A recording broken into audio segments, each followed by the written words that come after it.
I am a big fan of my next guest. He is an amazing artist who just dropped a new album called Struggler. It is Genesis Owusu. Right. Genesis, so great to meet you in person. Yeah, finally. Yes. Finally. Yeah, I'm sorry I missed you the last time you were in town and touring during the first album. I think we had a conflict. I was out of town or something like that, but I heard great things. Yeah, I'm glad. I'm glad you're here now.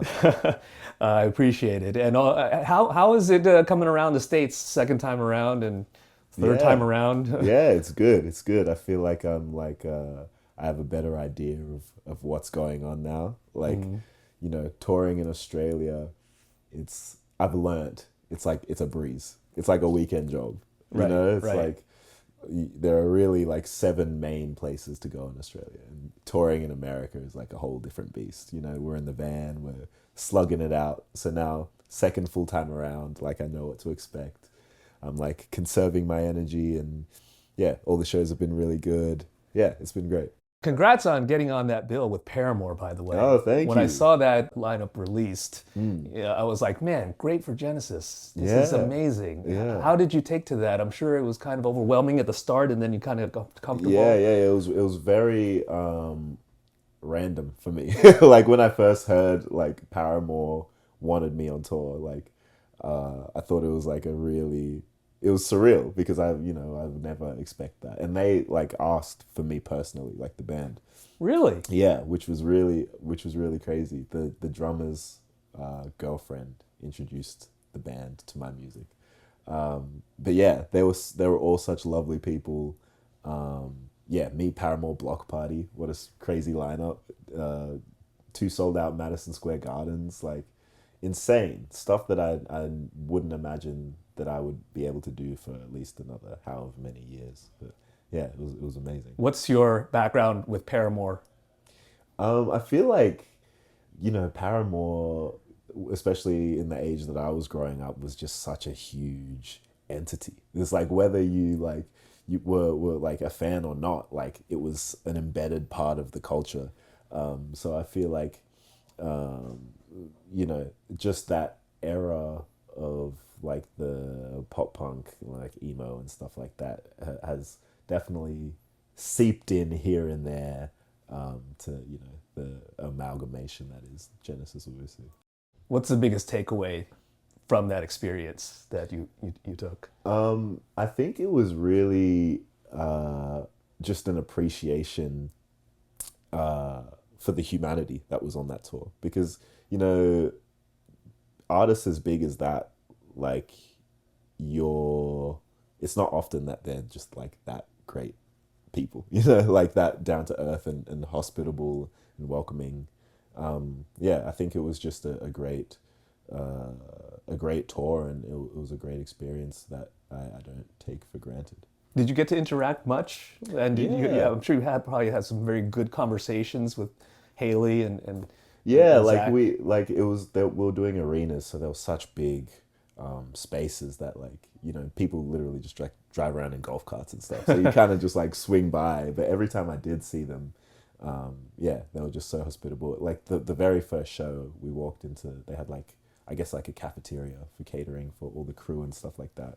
And I walked in and saw Haley on the first day, and she just opened her arms and gave me a big hug, and like we were old friends, Wow. They were all really sweet. That's so rad. I'm so happy for you. Yeah. You talk about how it's hard for you to pinpoint sounds and where they come from and what inspires you. And that is totally evident on this new album. Congrats on the release. Thank It you. is just amazing. Great words being written about it and things. You only had about a year or so in between touring, after touring, basically, right? To I mean, craft I was this still material. touring. I was still touring in between. I was making the album in between touring. Wow. So, I kind of haven't stopped, really. Where were you when the spark to create new music came to be? Because when you're on the road, as you know, right? You come off stage, you need to rest, you're on that high, right? Yeah. And then you have to interact and so forth. So there isn't that much time. I'm sure there's traveling that you can say, okay.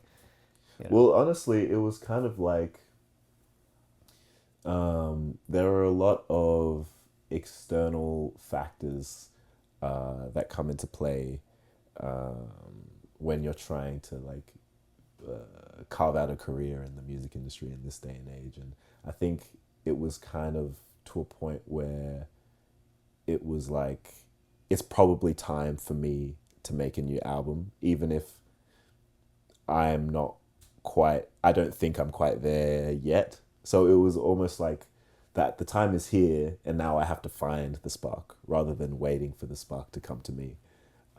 So that was also a challenge in itself. Smiling with No Teeth was pretty critically acclaimed, which I'm very grateful for. And I think a lot of people assume that there's a lot of pressure that comes with, figuring out the second album, which there is, but a lot of the pressure for me was mostly internal, where, like I said, there was this time to write the second album, but for me, I was like, I'm not just going to write a second album because it's the time. Like, I still have to find something to say that's genuine and sincere to me, and not just like be making music for the sake of making a product to put out, I'm sure the expectations were quite high, especially of yourself, receiving all the critical acclaim and awards as well, right? On top of it, there you are, you're walking up on stage to accept many awards in Australia. So then there's additional like, okay, what's next for yourself to maintain and get to the next level? Yeah. Because the ARIAs are fantastic, Grammys are next, right? Fingers Brit crossed. Awards and so forth and so on. And so that's why I was curious, where did you find the time? Where were you? Did that enabled you to find that spark in terms of, okay, I'm onto something? Well, Was it world events? Yeah, it was. I was like physically speaking, I was in LA for about 2 months, in between tours. And, I was kind of just doing like this, I call like producer speed dating. And like I was in LA for about 2 months, and every day I was just meeting new producers, and like we were in a session for like 7 hours. First hour was like, okay, tell me your whole life story, I'll tell you mine, blah blah blah blah blah blah. Now we have like 5 hours, let's make this music. And it was all a very crazy and almost like very jarring experience. But I guess through that I started figuring out what I wanted to speak about more and more, and just kind of taking in, like you say, world events and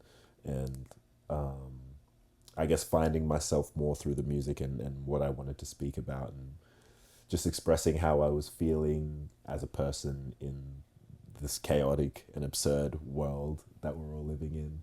And that kind of formulated into the narrative of Struggler, which is just a narrative of being in an absurd and chaotic world where obstacles seem to just like gravitate to you, but we as humans manage to sidestep them every time, no matter how grand and looming they are.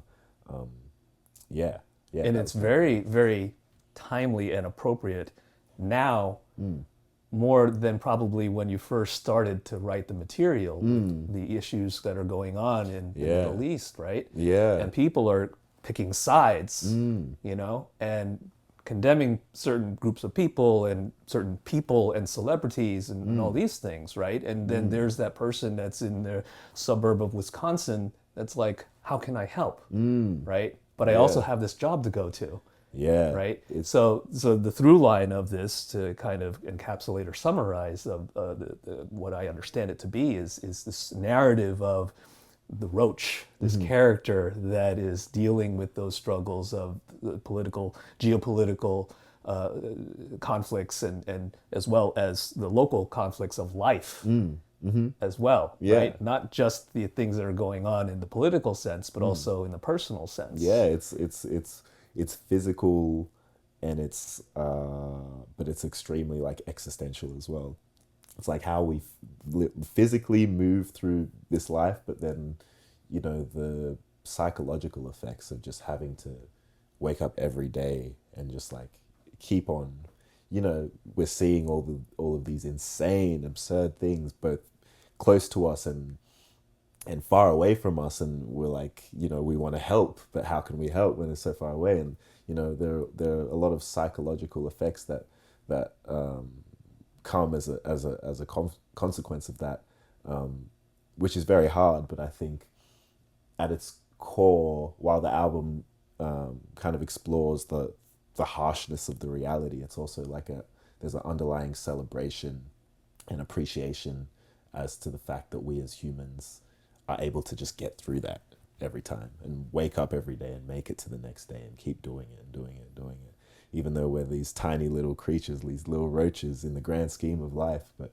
you know, the roach is a hard thing to kill. You know. Yeah. Yeah. You've described this as kind of touching on three major points of nihilism, existentialism, and absurdism. Yeah. And I feel we can open up a whole can of worms Yeah. with each philosophical way of being.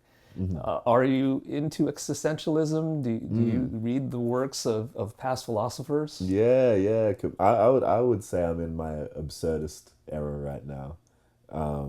Yeah, like Albert Camus. Yeah, I mean, for those who don't know, I guess the way to break down absurdism is kind of like we as humans have this tendency to just almost like torment ourselves with like the whys and the hows. How is this happening? Why is this happening? What am I supposed to be doing? What's the point? What's the meaning? And I think absurdism kind of just says that doesn't matter right now. You know, like you're never gonna get the answers to these things. So just why does it matter? Because the sun rises and falls every day. You get to see this beautiful sunset. You have friends and loved ones around you, and you know your heart is beating in a certain way that releases endorphins. And there are so many of these unexplainable, intricate things in life and in our existence that we just get to experience. So just enjoy that for what it is, and experience it without having to torment yourself with things that really don't matter at the end of the day. Right. So I'm right. in my absurdist era. Did you go through that existential crisis and also the questioning of what is the meaning of all this? And is there a being? Do you believe that there is something that is kind of guiding and controlling in a way the destiny of many? I think I mean, like I said, I'm in my absurdist era. So it's like even if there is, it doesn't really matter. It doesn't matter. You're just gonna do it. I think, you know, like you said, we went nihilism, existentialism, absurdism, and that was a very personal path that I went through. So yeah, right now it's like what it is what it is. What comes will come. No matter what it is, I'll keep roaching. Yeah. Keep making it to the next day. How did you get there? A lot of people find it hard to get to that point of being free and to be able to release that anxiety. Yeah, that's a great question. How did I get there? I think you just have to get through the clouds and the darkness to get to. No, that's not even true actually, because I feel like there's a certain narrative that we kind of feel is the truth, that, you know, once you get through the darkness, then you'll see the light. When in reality, it's more so like once you climb the huge mountain, very often there's going to be another huge mountain for you to climb. Right. But I think once you're able to accept that and appreciate each step of that climb, it's like once you get to the next mountain, you're going to be a better climber. And, you know, maybe it doesn't have to be a mountain. Maybe it's a roller coaster. Maybe you have to climb all the way up to reach that peak so you can have fun, like going down at 100 miles an hour. Yeah. You know, and just appreciating the ups and the downs and as the thrills of life. Congrats on this album. It is just amazing. Thanks so much. And I hope that more accolades come your way. Appreciate for it. And look forward to the show tonight. Thanks so much. Appreciate it. Appreciate the time. Of course. It is Genesis Owusu right here on B-Sides.